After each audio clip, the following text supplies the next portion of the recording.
After encountering and overcoming numerous CurseForge installation obstacles on CachyOS and rigorously testing various solutions, I've compiled several effective strategies that genuinely work, which I'm eager to share with you now.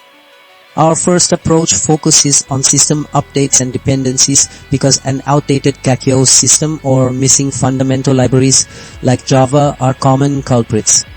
Ensuring your operating system and its core components are current provides the stable, compatible environment CurseForge needs to install correctly, preventing conflicts and unexpected errors during setup.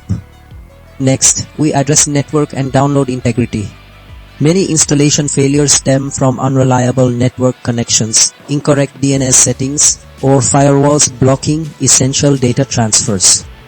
Clearing your cache, temporarily disabling a VPN, or verifying your internet connection helps ensure that the CurseForge installer downloads completely and without corruption, which is vital for a successful setup.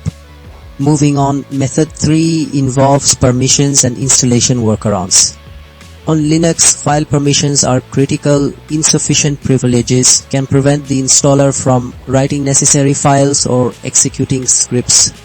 Running the installation with appropriate administrative rights or performing a manual extraction and setting executable permissions directly addresses these privilege-related roadblocks, allowing the application to function as intended.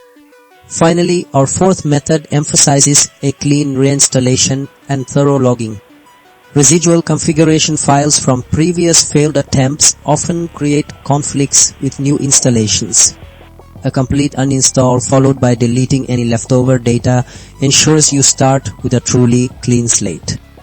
Furthermore, meticulously checking system logs provides invaluable diagnostic information, pinpointing the exact cause of any persistent issues, allowing for targeted troubleshooting and ultimately a successful CurseForge setup on your CachyOS Linux system.